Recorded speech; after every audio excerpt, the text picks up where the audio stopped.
People say democracy was born here, but did we ever understand what it really meant? Freedom and responsibility, two words the Greeks never separated. Let's see why.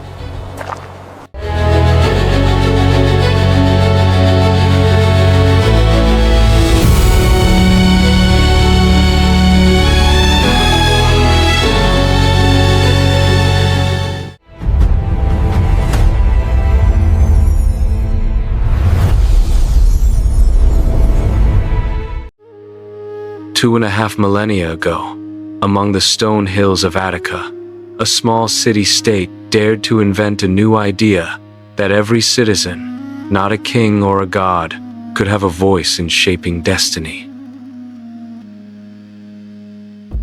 Athens was not the largest city in the ancient world. It did not command vast armies or endless lands, but its greatest weapon was something invisible: thought. Thought that could challenge tradition, question power, and seek truth through reason. While the empires of the East were ruled by divine monarchs, and the pharaohs claimed to speak for the gods, the Athenians believed the divine might speak through the people. In the open air of the agora, the marketplace of ideas, farmers and philosophers stood side by side, debating laws and justice beneath the same Sunday. They called it Demos Kratos, the rule of the people. But this experiment was fragile. Democracy in Athens did not appear overnight. It was forged through conflict between rich and poor, freedom and order, ambition and virtue. Every generation had to decide what freedom meant, and every decision came with a price. Today, when we look at our own world divided by voices that shout but rarely listen, the lessons of Athens feel strangely familiar. Because the question is still the same: can a society truly govern itself? In this episode, we travel back to the birth of democracy. We will walk through its streets, meet the thinkers who gave it shape, and discover what the Greeks knew about the fragile balance between freedom and responsibility, a balance the modern world is still trying to understand.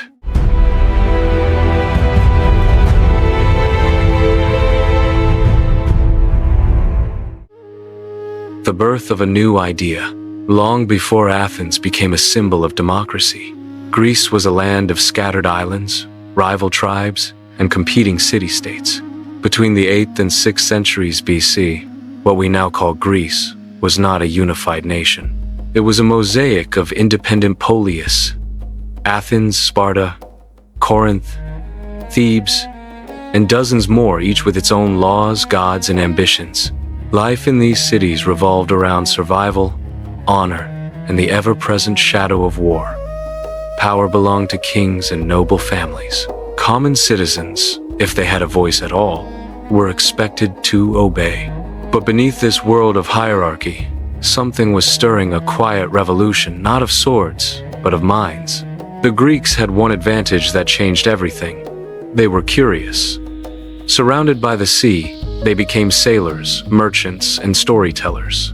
They brought ideas from Egypt, Mesopotamia, and Phoenicia, fragments of older civilizations that they reshaped with a new spirit, the spirit of questioning. They learned the alphabet from the Phoenicians, but they used it not only for trade. They wrote poems, philosophies, and laws. They borrowed myths and turned them into reflections on the human condition. They looked at the stars, not to worship them, but to measure their movement. And slowly, without realizing it, they began to shift the foundation of civilization from faith to reason. Athens, unlike many of its neighbors, was a place of contradiction. It was rich in commerce, yet poor in unity, bold in imagination, but fragile in politics. For centuries, it was ruled by aristocratic clans known as the Eupatridae, who claimed descent from divine ancestors. The people, farmers, craftsmen, soldiers, were often crushed by debt and poverty. Many were forced into slavery by the very citizens they called neighbors. Anger simmered across the hills of Attica. It was not freedom that gave birth to democracy, it was desperation. The first reformer to challenge this system was Draco, around 621 BC. His laws were famously harsh, so harsh that the word draconian still carries his name. But Draco did something revolutionary. He wrote the laws down. For the first time, justice was no longer hidden in the minds of judges or the whims of nobles. It was carved into stone, visible to all. The idea was simple but radical. If laws are public, power becomes accountable. Draco's code was far from perfect, but it planted a seed, the belief that society must be governed by rules, not rulers. Then came Solon, the lawgiver, around 594 BC, a poet and a statesman. Solon understood that Athens was heading toward collapse. The rich feared rebellion. The poor demanded justice. Solon's reforms were both daring and delicate. He canceled debts, freed enslaved citizens, and restructured the social classes so that political participation was based not on birth, but on wealth and contribution. It was the beginning of a new social contract, imperfect, yes, but revolutionary for its time. Solon also opened the courts to citizens, giving them a voice in judging disputes. He created the Council of 400, a representative body to prepare laws for public discussion, and he encouraged open debate, believing that speech was the lifeblood of freedom. When words are free, he wrote, justice can breathe. Yet even Solon's wisdom could not heal Athens completely. After his reforms, factions emerged, the hills, the coast, and the plains, each fighting for dominance. The city plunged into chaos once again. Out of that turmoil rose Pisistratus, a cunning and charismatic leader who seized power as a tyrant. But Pisistratus was no ordinary tyrant. He used his rule not to destroy democracy, but to prepare the ground for it. He funded temples, supported artists, and strengthened Athenian identity. He gave ordinary people work and pride. When his dynasty fell, the memory of unity remained, and the hunger for shared power was stronger than ever. Then, in 508 BC, came Cleisthenes, often called the father of democracy. He did something no one had dared before. He broke the grip of aristocratic families by reorganizing Athens into 10 tribes, each composed of citizens from different regions and classes. This forced cooperation across social divides. It was a masterstroke of political engineering, turning division into strength. Cleisthenes established the ecclesia, the assembly, where any free male citizen could speak and vote on laws. He also created the boule, a council of 500 citizens chosen by lot, to oversee daily governance. In doing so, Athens became the first known society where power truly flowed upward from the people to the government, not the other way around. Of course, their democracy was far from universal. Women, slaves, and foreigners, the majority of the population had no political rights. But the idea was born that ordinary men, guided by debate and reason, could decide the fate of a city. And more than that, they could hold their leaders accountable. To the Athenians, freedom was not chaos. It was order built on participation. Citizens were not consumers of politics, they were politics. To rule and be ruled in turn was the essence of equality. This was the spark that would ignite one of the most creative and turbulent centuries in human history, the classical age of Greece, when art, science, and philosophy flourished under the light of civic freedom. But freedom always comes with a question. Can people who govern themselves resist their own ambitions? In the next chapter, Athens would learn that democracy, like fire, can illuminate or destroy.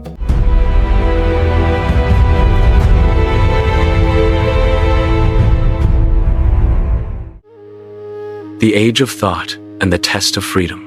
When Cleisthenes opened the doors of power to the citizens of Athens, he could not have known what he was unleashing. For the first time in recorded history, ordinary men, farmers, merchants, builders, poets could walk into a public square and decide the fate of their city with their voices and their votes.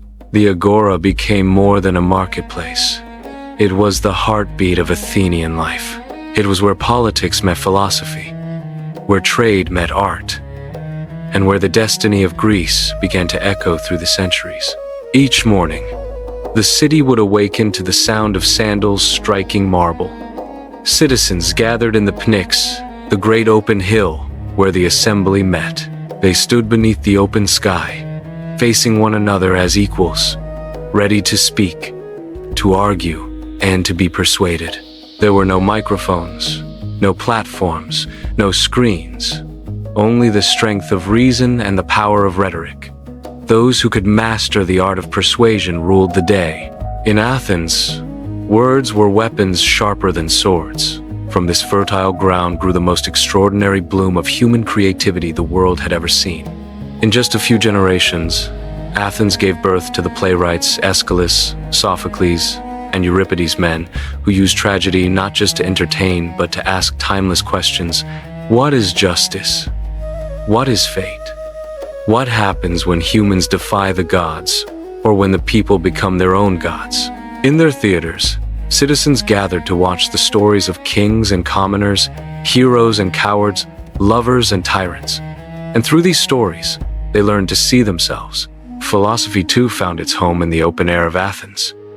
Socrates walked the streets, barefoot and relentless, questioning anyone who claimed to have answers. His mission was not to teach, but to awaken, to force people to think for themselves. The unexamined life, he said, is not worth living. To some, he was a genius. To others, a danger. But to all, he embodied the spirit of democracy, the courage to question everything, even the foundations of society. His students carried his flame further. Plato turned his master's ideas into the architecture of philosophy itself. In his academy, he imagined a republic ruled by philosopher kings, wise leaders guided by reason, not greed. And though his model was not democratic, it was built on the same impulse that drove Athens, the belief that wisdom and virtue must guide power. Aristotle, Plato's student, took these ideas and grounded them in reality. In his Politics, he described democracy not as perfection, but as balance, a system that could endure only when the citizens themselves pursued moderation. He called it the golden mean, the middle path between excess and deficiency. In Athens, education was not a privilege of the few, it was a duty of the free. Parents taught their sons not only to fight or trade, but to speak, to think, and to question. They believed that a city could be only as wise as its citizens. Schools, gymnasiums, and symposiums became temples of dialogue. There, under the olive trees, poets debated philosophers, and generals argued with sculptors. Knowledge was not locked in libraries, it was alive in conversation. Art mirrored this new world of ideas. Sculptors, like Phidias, carved gods and humans with the same reverence, blurring the line between the divine and the mortal. The Parthenon rose above Athens not just as a temple, but as a statement that beauty, order, and harmony were reflections of a balanced mind. Music, poetry, geometry, medicine, every field advanced under the same conviction that the universe was intelligible and that reason was the key to understanding it. But even as Athens reached its golden age, the cracks beneath its marble surface began to show. Democracy, for all its brilliance, carried a flaw. It depended on the wisdom of its citizens, and wisdom is never guaranteed. Wealth brought influence. Orators learned to manipulate the crowd. The same people who celebrated freedom could, in a single day, vote for war or for exile. And so Athens faced its first great test, the temptation of power disguised as equality. In 431 BC, war erupted between Athens and Sparta, the Peloponnesian War, a conflict that would last nearly 3 decades and shatter the Greek world. Athens, once the beacon of freedom, became consumed by ambition. The same democratic assembly that once debated philosophy now voted for conquest. And in the name of security, they silenced dissent. It was during this turmoil that Socrates was accused of corrupting the youth and defying the gods. His trial was not a betrayal of democracy. It was its mirror, because the same system that gave him the right to question also gave his accusers the right to condemn him. When he drank the hemlock, Socrates became a symbol of democracy's eternal paradox, that freedom without wisdom can destroy the very thing it seeks to protect. By the time the war ended, Athens was broken, its empire lost, its treasury empty, its confidence shaken. But the ideas born there refused to die, even in defeat. Athens remained a school for the world. Its philosophers would shape Rome, the Renaissance, the Enlightenment, and the very democracies we live in today. Because what Athens invented was not just a political system, it was a mindset, the belief that truth is found through dialogue, that justice requires courage, and that knowledge is the highest form of power. The age of thought was over, but its echoes still ring through time. Every time we question authority, defend justice, or raise our voice in a public square, we awaken Athens once again.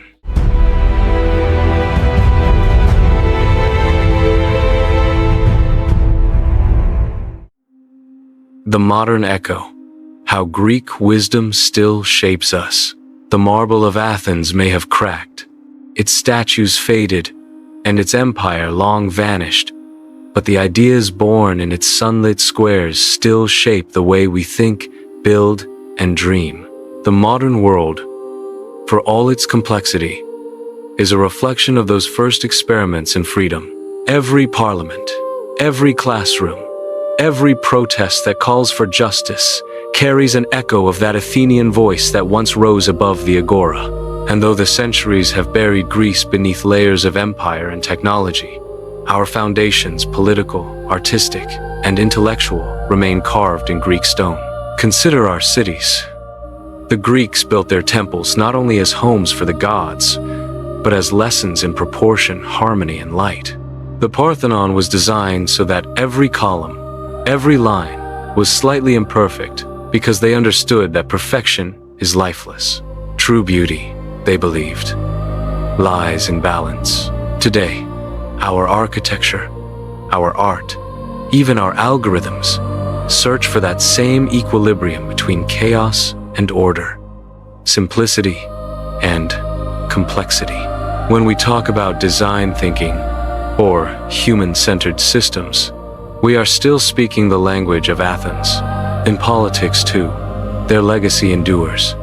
The concept of citizenship, of belonging not just by birth, but by participation began in Greece. The idea that power should flow from consent, that leadership must answer to the governed, that justice belongs to no one class, these are not modern inventions. They were first imagined by men who debated under olive trees, with nothing but words and courage. And yet, the Greeks also warned us. Freedom without virtue becomes corruption. Equality without education becomes chaos. For them, democracy was not a machine to run itself. It was a living organism that had to be nurtured every day by informed, engaged citizens. It was not the right to speak, but the duty to think. Look around today. We live in a world of voices louder than ever before and attention shorter than it has ever been. We have multiplied our means of communication, but not necessarily our capacity to listen. The Greeks would recognize this paradox immediately. They faced it too in the speeches of demagogues who promised simple answers to complex problems. In the crowd's hunger for spectacle over substance, their warning still stands. A democracy that entertains itself into apathy will not last. To govern well, the Athenians said, one must first learn to govern oneself. Education, to them, was not preparation for life, it was life. The Greeks saw knowledge as the highest form of citizenship. They believed that an educated mind was the strongest defense of freedom. Modern science, philosophy, and even psychology all carry their fingerprints. Hippocrates gave medicine its ethics. Do no harm. Pythagoras found patterns in the universe that still guide our physics and music. Euclid's geometry became the architecture of our reason. And Aristotle's logic, the simple if, then, therefore, became the foundation of everything from computer code to courtroom debate. In art and storytelling, the Greek imagination continues to breathe through us. Every movie hero who faces destiny, every play that questions morality, every novel that explores tragedy and choice, they are descendants of the Greek theater. When we watch a story about power, love, or betrayal, we are still sitting in the shadow of the Acropolis, asking the same question Sophocles asked 2,400 years ago. What makes a life meaningful? What happens when pride blinds wisdom? Can justice ever be pure? Even our concept of science, the belief that the universe can be understood through observation and reason, began here. Before the Greeks, nature was sacred and untouchable. After them, it became a field of wonder and inquiry. Thales looked at water and saw the essence of all things. Anaximander looked at the sky and imagined infinity. They replaced myth with curiosity, and in doing so, gave birth to the scientific method. And yet, for all their brilliance, the Greeks remind us that knowledge alone is not enough. They saw how easily intelligence could become arrogance. They understood that progress without humility is its own kind of tyranny. In their tragedies, hubris, excessive pride, was the unforgivable sin. It was what made kings fall, cities burn, and heroes lose themselves. And if we listen closely, we can hear that warning echo in our own time, in our politics, our technology, and our ambition to control the world. The Greeks imagined gods who were all too human, jealous, impulsive, passionate, and flawed. Perhaps they did so because they saw those same traits in themselves. And in doing so, they gave us one of the most enduring truths of civilization, that to understand the divine, we must first understand our own imperfection. Their myths were never meant to be literal, they were psychological maps. In Zeus, they saw authority.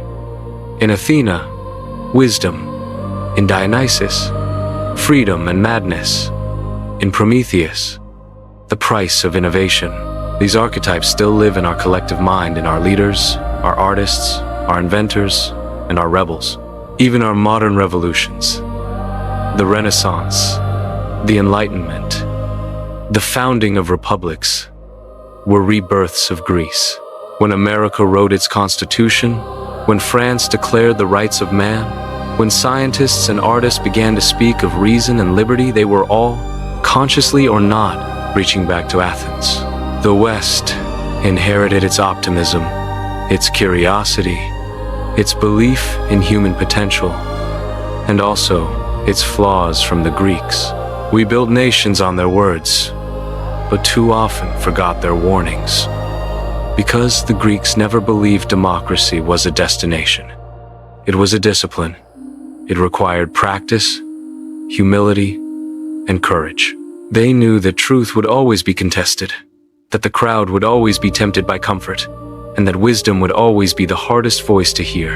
And perhaps that is their greatest gift, the reminder that freedom is not the absence of restraint, but the triumph of conscience over impulse. Every generation faces the same test Athens did. Will we use our voices to build or to destroy? Will we think as citizens or react as spectators? The Greeks could not answer for us. They could only show the way, because democracy, like the human spirit, survives only when it is renewed. And every time we question, reflect, and choose wisdom over noise, we keep the light of Athens alive.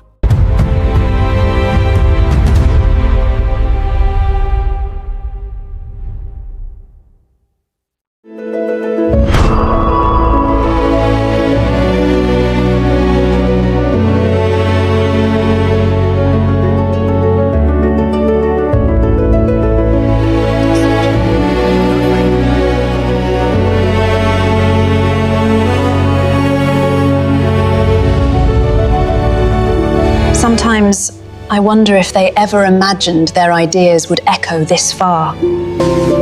They sought truth, not immortality. And yet, truth has a way of surviving. Athens taught us that ideas are like seeds, fragile at first, but unstoppable once they take root. Maybe that's why we're still searching, not for answers, but for the courage to ask again. Lessons for the future. Freedom, thought, and the human measure. Every civilization leaves behind more than monuments. It leaves behind questions. Athens asked one that still defines humanity. What does it mean to be free? For the Greeks, freedom was not the absence of limits, but the mastery of self. A citizen who could not rule his own impulses was unfit to rule a city. That ancient insight now returns to challenge a generation drowning in distractions, data, and endless noise. In a world of algorithms that predict desire before we name it, autonomy has never been harder. We click, scroll, and react faster than we think. Democracy becomes a mirror of our impulses instead of our ideals. The Athenians faced a simpler version of the same dilemma. Their assembly could be swayed by charm, fear, or rumor. They learned often painfully that truth needs time to breathe. Today, the technology has changed, but the psychology has not. We are still vulnerable to the seduction of immediacy. Perhaps the first lesson from Greece is that freedom requires discipline. To think before speaking, to listen before judging, to doubt before believing. The Athenians trained this discipline through rhetoric, philosophy, and debate. We must train it through reflection, digital literacy, and dialogue. Without it, democracy becomes a stage for outrage instead of reason. The second lesson is that education is the foundation of equality. Athens invested in teaching every citizen the art of words and numbers because they knew ignorance breeds dependence. Today, when knowledge is abundant but attention is scarce, education must evolve from memorizing facts to cultivating wisdom, the ability to connect, question, and care. Artificial intelligence may process data faster, but only a conscious mind can turn it into meaning. The third lesson is humility. The Greeks called it sophrosyne, the art of balance. They believed that greatness without restraint leads to ruin. Their tragedies warned of the danger of hubris, the arrogance of believing we can control everything.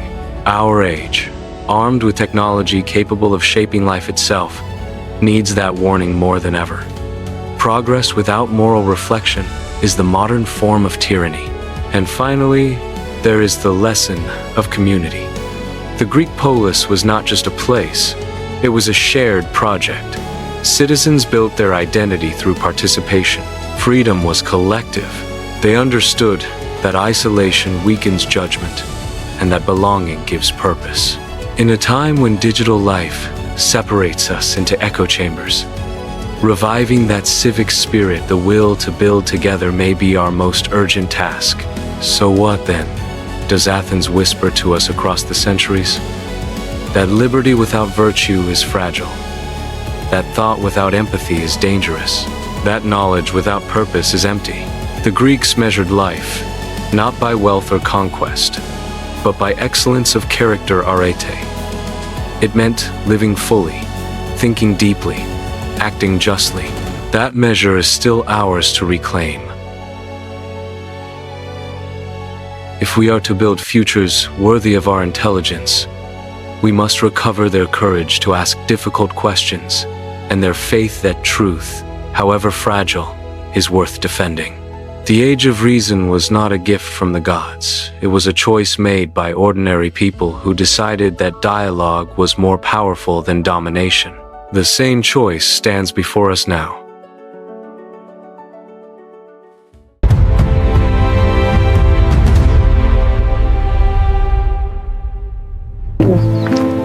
It's strange, isn't it? We walk through ruins, yet everything still feels alive. Because ideas don't die. Maybe that's what the Greeks really built. Not temples or empires, but a way of thinking that refuses to disappear. And every time we question, or learn, or simply care about truth, we rebuild a little piece of Athens.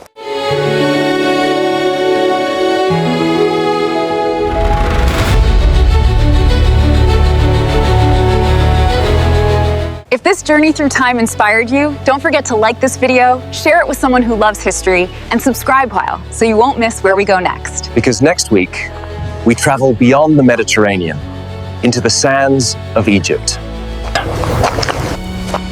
To uncover what the ancient pharaohs knew about life, death, and eternity. See you there, Veterings, in the next Echo of Empire.